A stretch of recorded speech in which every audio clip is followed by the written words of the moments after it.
जन्म मरण दुख जाए। होवै सिफत खसंबंधी नूर अरसों कुरसों चटिया तुद डठे सच्चे पातशाह मल जन्म जन्म दे कटिया।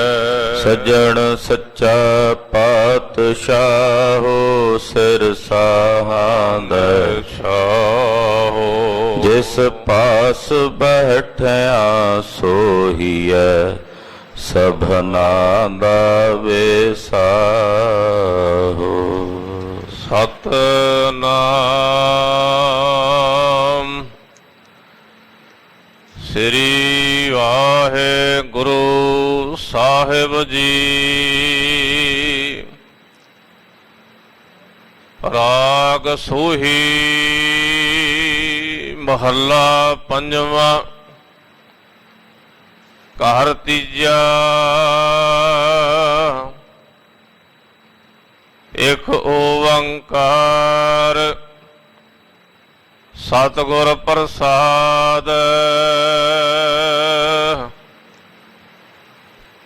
मिथन मोह अगन शोक सागर।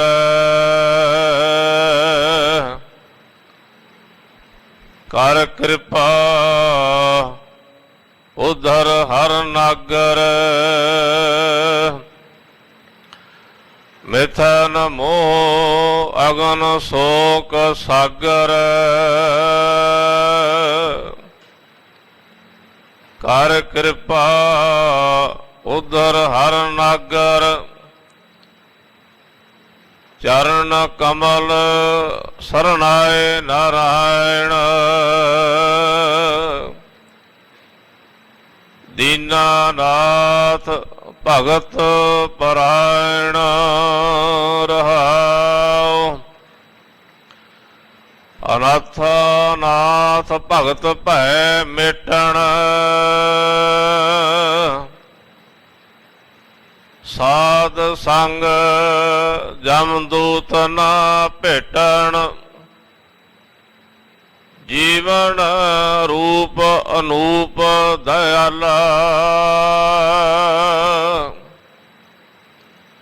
रमण गुणा कटिया जम जाला।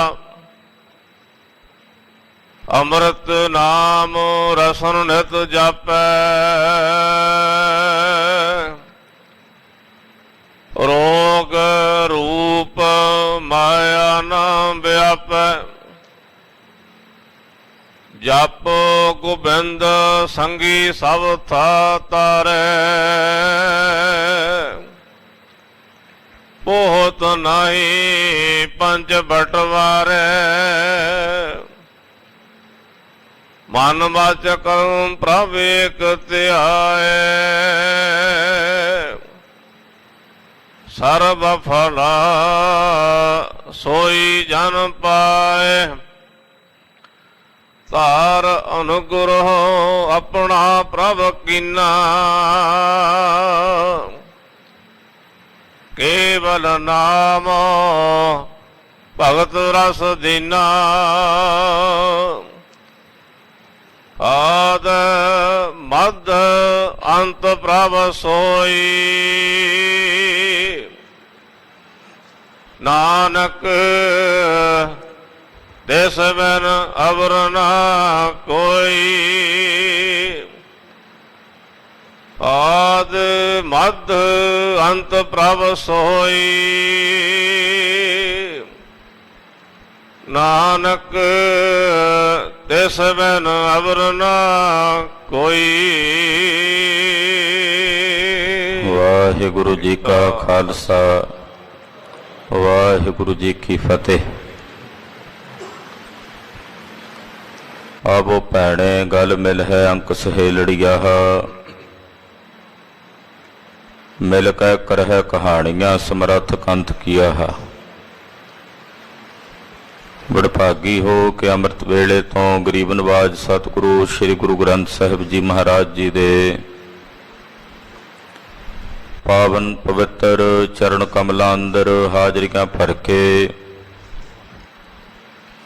ਸ੍ਰੀ ਗੁਰੂ ਤੇਗ ਬਹਾਦਰ ਸਾਹਿਬ ਜੀ ਮਹਾਰਾਜ ਜੀ ਦੇ ਪਾਵਨ ਪਵਿੱਤਰ ਸਥਾਨ ਤੇ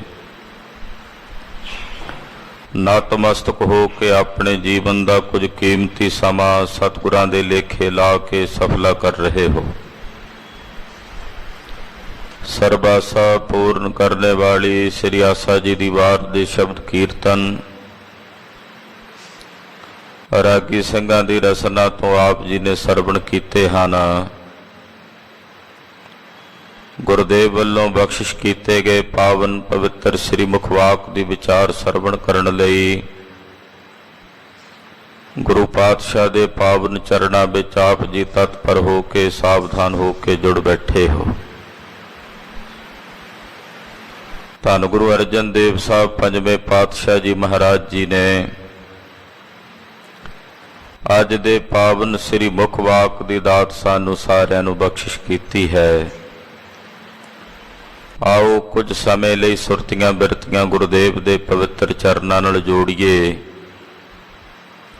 ਇਕਾਗਰਤਾ ਬਣਾਉਣ ਨਿਮਿਤ ਆਪਣੀ ਰਸਨਾ ਨੂੰ ਪਵਿੱਤਰ ਕਰਦਿਆਂ ਆਖੋ ਜੀ ਸਤਿਨਾਮ ਸ੍ਰੀ ਵਾਹਿਗੁਰੂ ਸਾਹਿਬ ਜੀ। ਸਤਿਨਾਮ ਸ੍ਰੀ ਵਾਹਿਗੁਰੂ ਸਾਹਿਬ ਜੀ।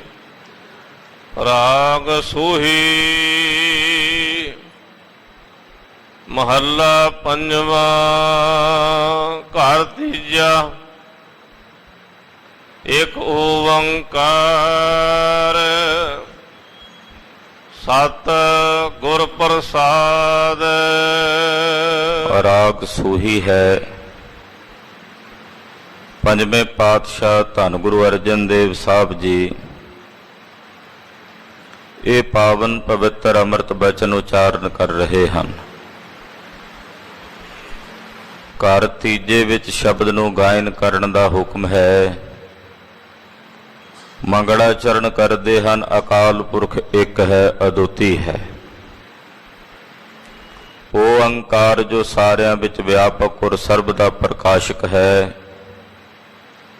ਸਤ ਦਾ ਉਪਦੇਸ਼ ਦੇਣ ਵਾਲੇ ਗੁਰੂ ਦੇ ਪ੍ਰਸਾਦ ਦੁਆਰਾ ਗੁਰੂ ਦੀ ਕਿਰਪਾ ਦੁਆਰਾ ਉਸ ਅਕਾਲ ਪੁਰਖ ਪਰਮੇਸ਼ਰ ਦੇ ਸਰੂਪ ਦੀ ਪ੍ਰਾਪਤੀ ਹੁੰਦੀ ਹੈ।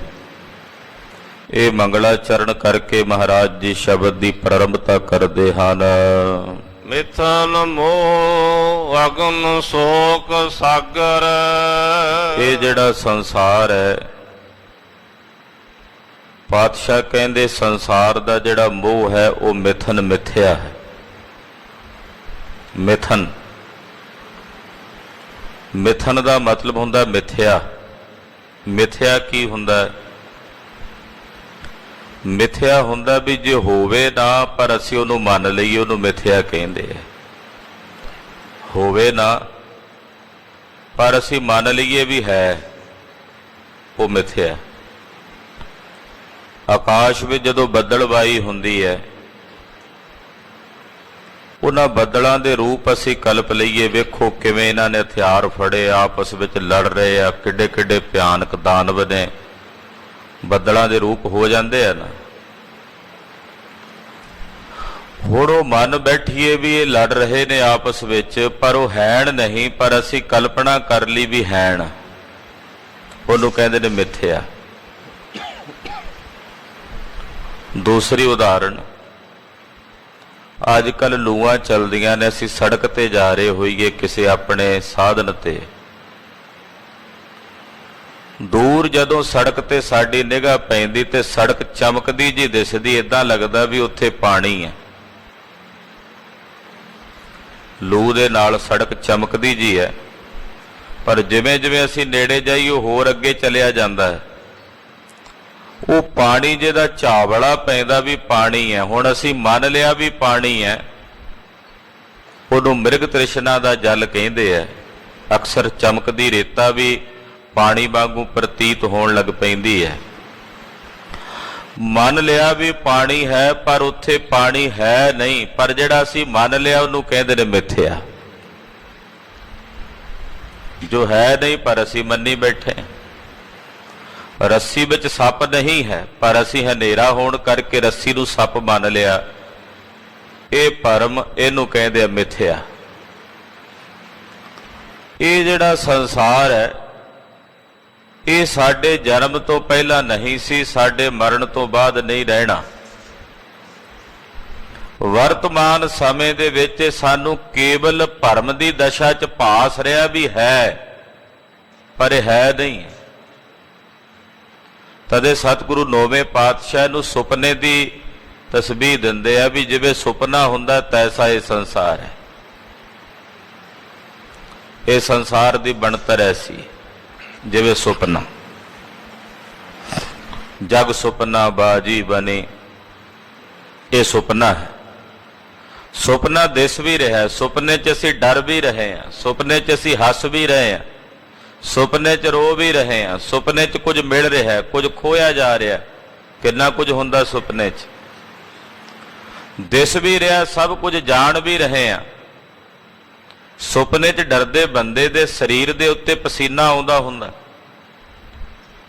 ਜਾਗਦਾ ਫਿਰ ਵੀ ਪਸੀਨੋ ਪਸੀਨੀ ਹੋਇਆ ਹੁੰਦਾ। ਹੁਣ ਉਹ ਸੁਪਨਾ ਮਿਥਿਆ ਹੈ, ਇਸੇ ਤਰ੍ਹਾਂ ਇਹ ਸੰਸਾਰ ਸੁਪਨਾ ਹੈ, ਇਹ ਮਿਥਿਆ ਹੈ।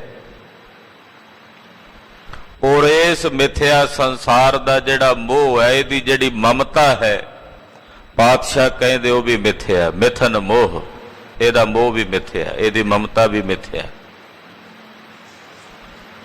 ਅੱਗ ਦਾ ਸ਼ੋਕ ਦਾ ਸਮੁੰਦਰ ਹੈ ਇਹ ਸੰਸਾਰ, ਅਗਨ ਸ਼ੋਕ ਸਾਗਰ। ਇਹਦੇ ਵਿੱਚ ਅੱਗ ਬਲਦੀ ਹੈ, ਤੇ ਅੱਗ ਕਿਹੜੀ ਹੈ? ਸੋਗ ਦੀ, ਦੁੱਖਾਂ ਦੀ। ਇਹ ਸੰਸਾਰ ਦੁੱਖਾਂ ਦਾ ਸਾਗਰ ਹੈ। ਰੋਵੈ ਰਾਮ ਨਿਕਾਲਾ ਭਇਆ, ਸੀਤਾ ਲਛਮਣ ਵਿਛੜ ਗਿਆ, ਰੋਵੈ ਪਾਂਡਵ ਭਏ ਮਜੂਰ। ਇਹ ਸਾਰਾ ਸੰਸਾਰ ਐਸਾ ਹੈ। ਬਾਲੀ ਰੋਵੈ ਨਾਹੇ ਪਤਾਰ, ਨਾਨਕ ਦੁਖੀਆ ਸਭ ਸੰਸਾਰ। ਇਹ ਸੰਸਾਰ ਦੁੱਖ ਦਾ ਸਾਗਰ ਹੈ। ਅੱਗ ਇਹਦੇ 'ਚ ਬਲਦੀ ਹੈ ਵਿਸ਼ਿਆਂ ਦੀ, ਵਿਕਾਰਾਂ ਦੀ, ਜਿਨ੍ਹਾਂ ਕਰਕੇ ਜੀਵ ਸੜ ਰਹੇ ਨੇ, ਦੁਖੀ ਹੋ ਰਹੇ ਨੇ। ਇਹ ਅਗਨੀ ਦਾ ਸ਼ੋਕ ਸਾਗਰ ਹੈ। ਕਿਸੇ ਮਨੁੱਖ ਦੇ ਵਿੱਚ ਨਫ਼ਰਤ ਹੈ, ਕਿਸੇ ਮਨੁੱਖ ਵਿੱਚ ਈਰਖਾ ਹੈ, ਕਿਸੇ ਮਨੁੱਖ ਵਿੱਚ ਕ੍ਰੋਧ ਹੈ। ਇਹ ਸੋਚਦਾ ਵੀ ਮੈਂ ਆਪਣੇ ਕ੍ਰੋਧ ਨਾਲ, ਆਪਣੀ ਨਫ਼ਰਤ ਨਾਲ, ਆਪਣੀ ਦਵੈਸ਼ ਨਾਲ, ਆਪਣੀ ਈਰਖਾ ਨਾਲ ਕਿਸੇ ਦੂਸਰੇ ਨੂੰ ਨੁਕਸਾਨ ਪਹੁੰਚਾਵਾਂਗਾ। ਇਹ ਸੋਚਦਾ ਕਿ ਮੇਰੇ ਅੰਦਰ ਜਿਹੜੀ ਈਰਖਾ ਹੈ, ਦਵੈਸ਼ ਹੈ,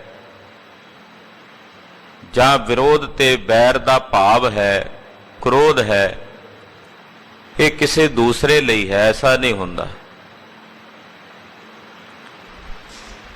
ਕਿਸੇ ਦੂਸਰੇ ਦਾ ਤਾਂ ਕੀ ਨੁਕਸਾਨ ਹੋਣਾ, ਜਿਸ ਦੇ ਹਿਰਦੇ ਵਿੱਚ ਸਭ ਕੁਝ ਹੈ, ਨੁਕਸਾਨ ਉਸੇ ਦਾ ਹੈ। ਕਿਉਂਕਿ ਜਿਸ ਨੇ ਜ਼ਹਿਰ ਪੀਣਾ, ਨੁਕਸਾਨ ਉਸੇ ਦਾ ਹੋਣਾ, ਦੂਸਰੇ ਦਾ ਨਹੀਂ। ਇਹ ਸੋਚਦਾ ਮੈਂ ਆਪਣੇ ਕ੍ਰੋਧ ਨਾਲ ਕਿਸੇ ਦੂਸਰੇ ਨੂੰ ਡਰਾਵਾਂਗਾ, ਦੂਸਰੇ ਨੂੰ ਭੈ ਭੀਤ ਕਰਾਂਗਾ, ਪਰ ਅਸਲ ਵਿੱਚ ਉਹ ਕ੍ਰੋਧ ਇਹਦੇ ਹਿਰਦੇ ਨੂੰ ਹੀ ਸਾੜ ਰਿਹਾ ਹੁੰਦਾ, ਇਹਦੇ ਆਪਣੇ ਆਪੇ ਨੂੰ ਹੀ ਜਲਾ ਰਿਹਾ ਹੁੰਦਾ। ਕਿਸੇ ਦੂਸਰੇ ਨਾਲ ਕੀਤੀ ਨਫ਼ਰਤ ਇਹ ਸੋਚਦਾ ਵੀ ਮੈਂ ਕਿਸੇ ਦੂਸਰੇ ਨਾਲ ਨਫ਼ਰਤ ਕਰ ਰਿਹਾ, ਦਰਅਸਲ ਉਹ ਨਫ਼ਰਤ ਦਾ ਜ਼ਹਿਰ ਇਹਦੇ ਆਪਣੇ ਅੰਦਰ ਘੁਲ ਰਿਹਾ ਹੈ, ਜੋ ਇਹਦੇ ਲਈ ਦੁਖਦਾਈ ਹੋਣਾ, ਕਿਸੇ ਦੂਸਰੇ ਲਈ ਨਹੀਂ। ਗਰੀਬ ਨਵਾਜ ਸਾਹਿਬ ਜੀ ਕਹਿੰਦੇ ਜਿਤਨੇ ਵੀ ਦੁੱਖ ਨੇ, ਜਿਤਨੇ ਵੀ ਵਿਕਾਰ ਨੇ, ਅੱਗ ਹੈ। ਇਹ ਅੱਗ ਦਾ ਸ਼ੋਕ ਸਾਗਰ ਹੈ। ਕਰ ਕਿਰਪਾ ਉਦਰ ਹਰ ਨਾਗਰ। ਇਹ ਹਰੀ ਨਾਗਰ, ਨਾਗਰ ਕਹਿੰਦੇ ਨੇ ਚਤਰ ਨੂੰ, ਨਾਗਰ ਕਹਿੰਦੇ ਨੇ ਸੁੰਦਰ ਨੂੰ, ਨਾਗਰ ਕਹਿੰਦੇ ਆ ਸੋਹਣੇ ਨੂੰ। ਹੇ ਸੋਹਣੇ ਰੱਬ ਜੀ, ਹੇ ਸੋਹਣੇ ਹਰੀ ਜੀ, ਹੇ ਚਤਰ ਸਿਆਣੇ ਸਾਹਿਬ ਜੀ, ਸਾਡੇ ਤੇ ਕਿਰਪਾ ਕਰੋ, ਕਰ ਕਿਰਪਾ, ਸਾਡੇ ਤੇ ਕਿਰਪਾ ਕਰੋ। ਔਰ ਇਹ ਜਿਹੜਾ ਸ਼ੋਕ ਸਾਗਰ ਹੈ, ਇਹਦੇ ਤੋਂ ਕਿਰਪਾ ਕਰਕੇ ਸਾਨੂੰ ਉਧਾਰ ਲਵੋ। ਉਧਰ ਇਹਦੇ ਤੋਂ ਸਾਨੂੰ ਉਧਾਰੋ, ਇਹਦੇ ਤੋਂ ਸਾਨੂੰ ਪਾਰ ਉਤਾਰਾ ਕਰੋ। ਚਰਨ ਕਮਲ ਸਰਣਾਏ ਨਾਰਾਇਣ।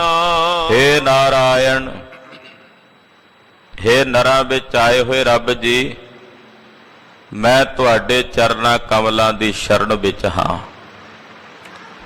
ਚਰਨ ਕਮਲ ਸਰਣਾਏ ਨਰਾਇਣ। ਮਹਾਰਾਜ ਜੀ ਤੁਹਾਡੇ ਚਰਨਾਂ ਕਮਲਾਂ ਦੀ ਸ਼ਰਨ ਵਿੱਚ ਹਾਂ, ਤੁਹਾਡੀ ਪਨਾਹ ਵਿੱਚ ਹਾਂ। ਹੇ ਅਕਾਲ ਪੁਰਖ, ਹੇ ਸੁਆਮੀ, ਤੁਹਾਡੀ ਸ਼ਰਨ ਚ, ਤੁਮਰੀ ਸ਼ਰਨ ਤੁਮਾਰੀ ਆਸਾ, ਤੁਮ ਹੀ ਸਜਨ ਸੁਹੇਲੇ। ਮਹਾਰਾਜ ਤੁਹਾਡੀ ਪਨਾਹ ਵਿੱਚ ਹਾਂ, ਤੁਹਾਡੀ ਸ਼ਰਨ ਵਿੱਚ ਹਾਂ। ਨਾਰਾਇਣ ਸ਼ਬਦ ਜਿਹੜਾ ਨਾ, ਇਹਦੇ ਅਰਥ ਮਹਾਂਪੁਰਸ਼ ਕਈ ਪ੍ਰਕਾਰਾਂ ਨਾਲ ਕਰਦੇ। ਜਿਹੜਾ ਨਰਾਂ ਵਿੱਚ ਆਇਆ ਹੋਇਆ, ਸੰਸਾਰ ਦੇ ਸਮਸਤ ਨਰਾਂ ਵਿੱਚ, ਉਹਨੂੰ ਕਹਿੰਦੇ ਨਾਰਾਇਣ। ਦੂਸਰਾ ਅਰਥ ਨਾਰਾਇਣ। ਰਾਇਣ ਨਾਮ ਹੁੰਦਾ ਅਵਿਦਿਆ ਦੇ ਹਨੇਰੇ ਦਾ। ਰਾਇਣ ਰਾਤ ਨੂੰ ਕਹਿੰਦੇ ਆ ਨਾ, ਜਿਹਦੇ ਵਿੱਚ ਅਵਿਦਿਆ ਤੇ ਹਨੇਰੇ ਦੀ ਰਾਤ ਨਹੀਂ ਹੈ, ਉਹਨੂੰ ਕਹਿੰਦੇ ਨਾਰਾਇਣ। ਸੰਸਕ੍ਰਿਤ ਦਾ ਸ਼ਬਦ ਆ ਨਾਰ, ਉਹਦਾ ਮਤਲਬ ਹੈ ਪਾਣੀ। ਆਇਣ ਦਾ ਮਤਲਬ ਹੁੰਦਾ ਘਰ। ਜਿਸ ਪਰਮੇਸ਼ਰ ਦਾ ਘਰ ਪਾਣੀ ਵਿੱਚ ਆ, ਉਹਨੂੰ ਕਹਿੰਦੇ ਨਾਰਾਇਣ। ਪਾਣੀ ਵਿੱਚ ਜਿਸ ਦਾ ਘਰ ਹੈ, ਉਹਨੂੰ ਨਾਰਾਇਣ ਕਹਿੰਦੇ।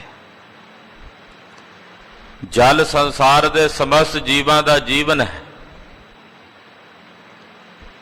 ਔਰ ਉਸ ਜਲ ਵਿੱਚ ਪਾਰ ਬ੍ਰਹਮ ਪਰਮੇਸ਼ਰ ਦਾ ਨਿਵਾਸ ਹੈ। ਤਦੇ ਹੀ ਜੀਵਨ ਹੈ ਨਾ। ਧਰਤੀਆਂ ਹੋਰ ਵੀ ਬਹੁਤ ਨੇ, ਜਿਨ੍ਹਾਂ ਗ੍ਰਹਿਆਂ ਵਿੱਚ, ਜਿਨ੍ਹਾਂ ਧਰਤੀਆਂ ਤੇ ਪਾਣੀ ਨਹੀਂ, ਉੱਥੇ ਜੀਵਨ ਨਹੀਂ। ਸਾਇੰਸ ਬੜੇ ਬੜੇ ਗ੍ਰਹਿਾਂ ਤੇ ਪਹੁੰਚ ਗਈ ਹੈ, ਪਰ ਉੱਥੇ ਪਾਣੀ ਨਹੀਂ, ਤੇ ਉੱਥੇ ਵਸੋਂ ਵੀ ਨਹੀਂ, ਜੀਵ ਵੀ ਨਹੀਂ। ਪਰਮੇਸ਼ਰ ਜਲ ਵਿੱਚ ਵਸਦਾ।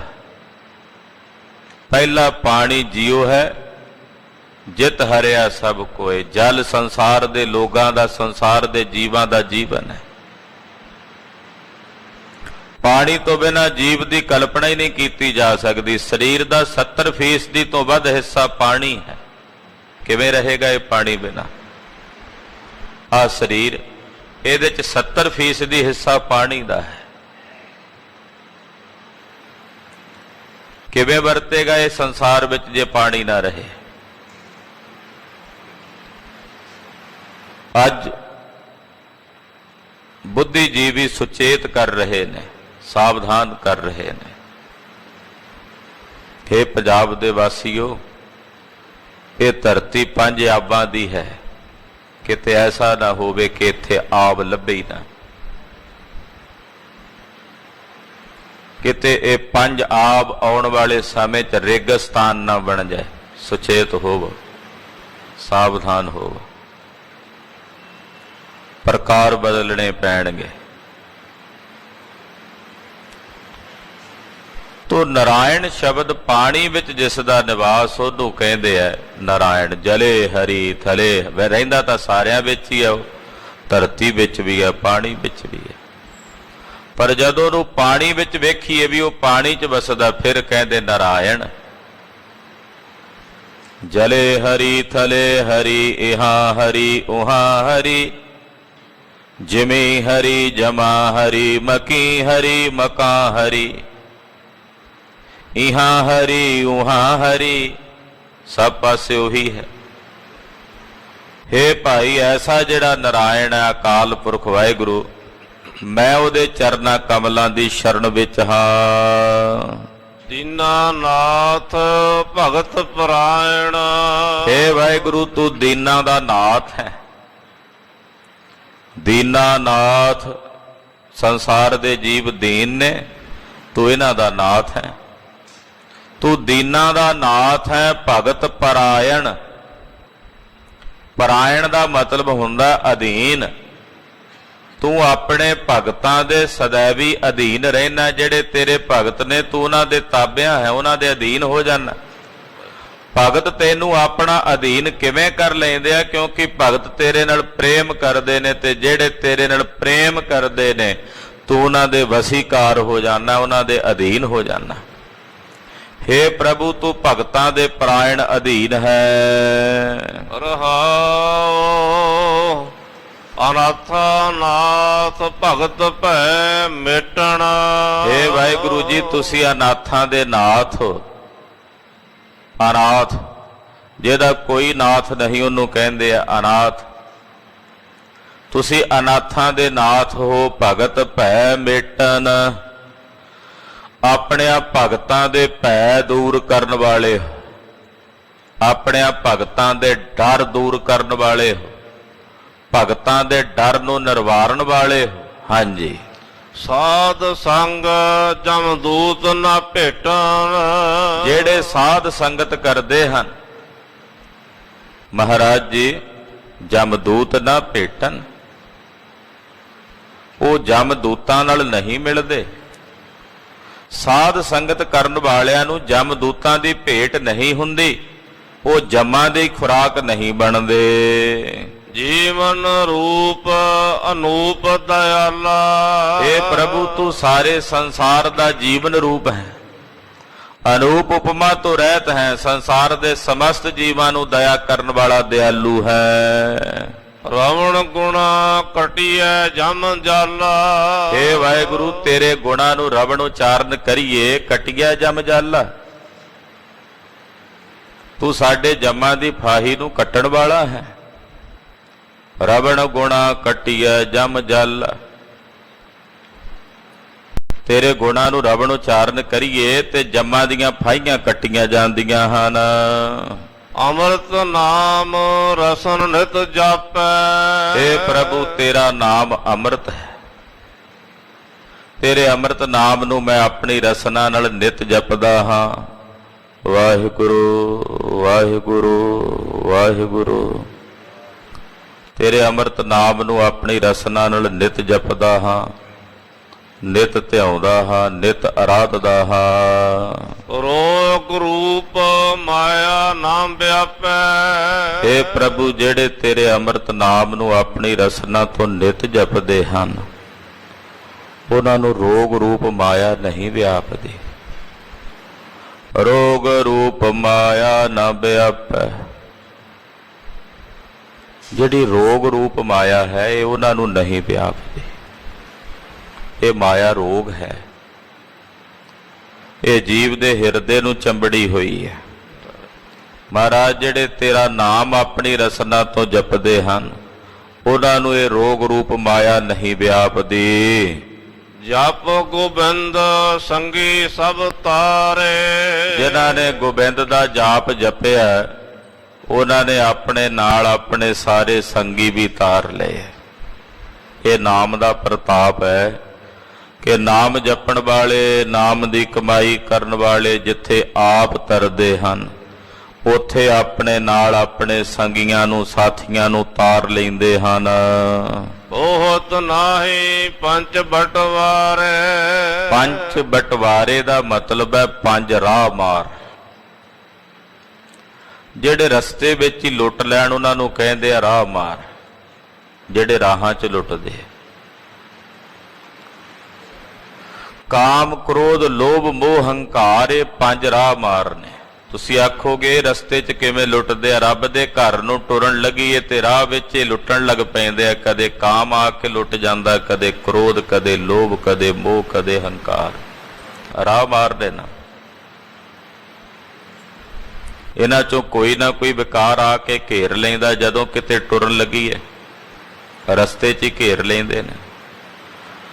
ਪਰ ਜਿਹੜੇ ਉਸ ਗੋਬਿੰਦ ਦਾ ਜਾਪ ਜਪਦੇ ਨੇ ਮਹਾਰਾਜ ਜੀ ਕਹਿੰਦੇ ਪੰਜ ਬਟਵਾਰੇ, ਪੰਜ ਰਾਹ ਮਾਰ, ਉਹਨਾਂ ਨੂੰ ਨਹੀਂ ਪਾਉਂਦੇ, ਉਹਨਾਂ ਤੇ ਹਾਵੀ ਨਹੀਂ ਹੁੰਦੇ। ਮਨ ਵਚ ਕਰਮ ਪ੍ਰਭ ਏਕ ਧਿਆਏ। ਰੱਬ ਦੇ ਪਿਆਰੇ ਮਨ ਕਰਕੇ, ਵਚਨ ਕਰਕੇ ਤੇ ਕਰਮ ਕਰਕੇ ਇੱਕ ਪ੍ਰਭੂ ਨੂੰ ਧਿਆਉਂਦੇ ਆ। ਮਨ ਕਰਕੇ ਵੀ, ਵਚਨ ਕਰਕੇ ਵੀ ਤੇ ਕਰਮ ਕਰਕੇ ਵੀ। ਮਨ ਬਚ ਕਰਮ ਪ੍ਰਭ ਏਕ ਧਿਆਏ। ਮਨ ਕਰਕੇ ਬਚਨ ਕਰਕੇ ਤੇ ਕਰਮ ਕਰਕੇ ਵੀ ਇੱਕ ਪ੍ਰਭੂ ਨੂੰ ਧਿਆਉਂਦੇ ਹਨ ਰੱਬ ਦੇ ਪਿਆਰੇ। ਸਾਡੇ ਮਨ 'ਚ ਕੁਝ ਹੋਰ ਹੈ, ਕਰਮ ਵਿੱਚ ਹੋਰ ਹੈ ਤੇ ਬਚਨ ਵਿੱਚ ਹੋਰ ਹੈ। ਸਾਡੇ ਤਿੰਨੇ ਮਨ ਬਚ ਕਰਮ ਮਿਲਦੇ ਨਹੀਂ ਹਨ। ਅਰਦਾਸ ਵਿੱਚ ਜਦੋਂ ਅਸੀਂ ਇਹ ਬਚਨ ਸੁਣਦੇ ਹਾਂ ਜਾਂ ਕਹਿੰਦੇ ਹਾਂ, ਤਿੰਨ ਵਾਰੀ ਵਾਹਿਗੁਰੂ ਚੇਤੇ ਕਰਾਇਆ ਜਾਂਦਾ। ਜਦੋਂ ਕਿਹਾ ਜਾਂਦਾ ਮਹਾਰਾਜ ਤੇਰਾ ਨਾਮ ਚਿਤ ਆਵੇ, ਵਾਹਿਗੁਰੂ ਵਾਹਿਗੁਰੂ ਵਾਹਿਗੁਰੂ, ਤਿੰਨ ਵਾਰੀ ਕਹਿਣ ਦਾ ਮਤਲਬ ਕੀ ਹੈ? ਮਨ ਕਰਕੇ, ਬਚਨ ਕਰਕੇ ਤੇ ਕਰਮ ਕਰਕੇ। ਪਰ ਸਾਡੇ ਮਨ ਵਿੱਚ ਹੋਰ ਚੱਲ ਰਿਹਾ, ਰਸਨਾ ਤੇ ਕੁਝ ਹੋਰ ਹੈ ਤੇ ਪ੍ਰੈਕਟੀਕਲੀ ਚ ਕਰਮ ਵਿੱਚ ਕੁਝ ਹੋਰ ਹੈ। ਰੱਬ ਦੇ ਪਿਆਰੇ ਮਨ ਕਰਕੇ, ਬਚਨ ਕਰਕੇ, ਕਰਮ ਕਰਕੇ ਇੱਕ ਪ੍ਰਭੂ ਨੂੰ ਧਿਆਉਂਦੇ ਆ। ਉਹਨਾਂ ਦੇ ਮਨ ਵਿੱਚ ਜੋ ਹੈ ਉਹੀ ਰਸਨਾ ਤੇ ਹੈ, ਜੋ ਰਸਨਾ ਤੇ ਹੈ ਉਹੀ ਉਹਨਾਂ ਦਾ ਜੀਵਨ ਹੈ। ਐਸਾ ਨਹੀਂ ਕਿ ਉਹਨਾਂ ਦਾ ਜੀਵਨ ਕੁਝ ਹੋਰ ਹੈ ਤੇ ਰਸਨਾ ਤੋਂ ਕੁਝ ਹੋਰ ਕਹਿੰਦੇ ਆ। ਤੋ ਰੱਬ ਦੇ ਪਿਆਰੇ ਮਨ ਬਚ ਕਰਮ ਕਰਕੇ ਇੱਕ ਅਕਾਲ ਪੁਰਖ ਪ੍ਰਭੂ ਨੂੰ ਧਿਆਉਂਦੇ ਹਨ। ਸਰਬ ਫਲ ਸੋਈ ਜਨ ਪਾਏ। ਹੇ ਪ੍ਰਭੂ, ਤੇਰੇ ਜਿਹੜੇ ਜਨ ਹਨ ਉਹ ਸਰਬ ਪ੍ਰਕਾਰ ਦੇ ਫਲਾਂ ਨੂੰ ਪ੍ਰਾਪਤ ਕਰਦੇ। ਸਰਬ ਫਲਾ ਸੋਈ ਜਨ ਪਾਏ। ਸਰਬ ਪ੍ਰਕਾਰ ਦੇ ਫਲਾਂ ਨੂੰ ਉਹੀ ਜਨ ਪ੍ਰਾਪਤ ਕਰਦੇ ਹਨ। ਧਾਰ ਅਨੁਗ੍ਰਹ ਆਪਣਾ ਪ੍ਰਭ ਕੀਨਾ। ਹੇ ਪ੍ਰਭੂ, ਆਪਣਾ ਅਨੁਗ੍ਰਹ ਕਰੋ, ਸਾਡੇ ਤੇ ਆਪਣੀ ਦਇਆ ਦ੍ਰਿਸ਼ਟੀ ਕਰੋ। ਅਕਾਲ ਪੁਰਖ ਨੇ ਸਾਡੇ ਤੇ ਆਪਣਾ ਅਨੁਗ੍ਰਹ ਕਰਕੇ, ਆਪਣੀ ਕਿਰਪਾ ਕਰਕੇ ਸਾਨੂੰ ਆਪਣਾ ਕਰ ਲਿਆ। ਆਪਣਾ ਪ੍ਰਭ ਕੀਨਾ, ਸਾਨੂੰ ਪ੍ਰਭੂ ਨੇ ਆਪਣਾ ਕਰ ਲਿਆ ਹੈ। ਕੇਵਲ ਨਾਮ ਭਗਤ ਰਸ ਦੀਨਾ। ਜਿਹੜੇ ਰੱਬ ਦੇ ਪਿਆਰੇ ਨੇ, ਜਿਨ੍ਹਾਂ ਨੂੰ ਪਰਮੇਸ਼ਰ ਨੇ ਆਪਣਾ ਕਰ ਲਿਆ, ਉਹਨਾਂ ਨੂੰ ਨਾਮ ਤੇ ਭਗਤੀ ਦਾ ਰਸ ਦੇ ਦਿੱਤਾ ਹੈ। ਕੇਵਲ ਨਾਮ ਭਗਤ ਰਸ ਦੀਨਾ।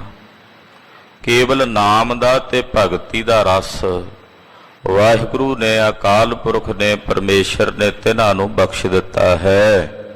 ਆਦ ਮਦ ਅੰਤ ਪ੍ਰਭ ਸੋਈ। ਉਹ ਪ੍ਰਭੂ ਆਦ ਪਹਿਲਾਂ ਵੀ ਸੀ, ਮਦ ਹੁਣ ਵਿੱਚ ਵੀ ਹੈ, ਅੰਤ ਜਦੋਂ ਇਹ ਸੰਸਾਰ ਨਹੀਂ ਰਹੇਗਾ ਫਿਰ ਵੀ ਰਹੇਗਾ। ਅਕਾਲ ਪੁਰਖ ਵਾਹਿਗੁਰੂ ਪਰਮੇਸ਼ਰ ਦੀ ਹਸਤੀ ਤਰਈ ਕਾਲ ਹੈ। ਉਹ ਤਿੰਨਾਂ ਕਾਲਾਂ ਵਿੱਚ ਰਹਿਣ ਵਾਲਾ। ਆਦ ਸੱਚ, ਜੁਗਾਦ ਸੱਚ, ਹੈ ਭੀ ਸੱਚ, ਨਾਨਕ ਹੋਸੀ ਭੀ ਸੱਚ। ਉਹ ਤਰਈ ਕਾਲ ਸੱਤ ਹੈ, ਉਹਦੀ ਹਸਤੀ ਸदैवी ਹੈ। ਨਾਨਕ ਤਿਸ ਬਿਨ ਅਵਰ ਨਾ ਕੋਈ। ਧੰਨ ਗੁਰੂ ਅਰਜਨ ਦੇਵ ਸਾਹਿਬ ਜੀ ਫਰਮਾਉਂਦੇ ਹਨ, ਉਸ ਅਕਾਲ ਪੁਰਖ ਪਰਮੇਸ਼ਰ ਤੋਂ ਬਿਨਾਂ ਹੋਰ ਕੋਈ ਨਹੀਂ। ਨਾ ਪਹਿਲਾਂ ਸੀ ਕੋਈ, ਨਾ ਹੋਣਾ ਤੇ ਨਾ ਆਉਣ ਵਾਲੇ ਸਮੇਂ 'ਚ ਹੋਵੇਗਾ। ਤੁਧ ਬਿਨ ਦੂਜਾ ਨਾ ਹੀ ਕੋਈ, ਤੇਰੇ ਤੋਂ ਬਿਨਾਂ ਕੋਈ ਦੂਜਾ ਨਹੀਂ। हे ਪ੍ਰਭੂ, ਤੇਰੇ ਜੈਸਾ ਤੂੰ ਹੀ ਹੈ, ਤੇਰੇ ਵਰਗਾ ਵੀ ਕੋਈ ਦੂਜਾ ਨਹੀਂ। ਸੰਸਾਰ ਦੀ ਹਰ ਵਸਤੂ ਦੀ ਉਦਾਹਰਣ ਦੇ ਕੇ ਆਪਾਂ ਦੱਸ ਸਕਦੇ ਹਾਂ, ਇਹ ਫਲਾਣੀ ਚੀਜ਼ ਫਲਾਣੀ ਵਰਗੀ। ਫਲਾਣੇ ਦਾ ਰੰਗ ਦੁੱਧ ਵਰਗਾ ਚਿੱਟਾ, ਫਲਾਣੇ ਦੀਆਂ ਅੱਖਾਂ ਇਹੋ ਜੀਆਂ ਨੇ, ਫਲਾਣੇ ਦੇ ਨੇਤਰ ਇਹੋ ਜਿਹੇ ਨੇ, ਕਹਿ ਸਕਦੇ ਆ ਨਾ। ਪਰ ਪਰਮੇਸ਼ਰ ਵਰਗਾ ਪਰਮੇਸ਼ਰ ਹੀ ਆ, ਉਹਦੇ ਵਰਗਾ ਕੋਈ ਦੂਜਾ ਨਹੀਂ।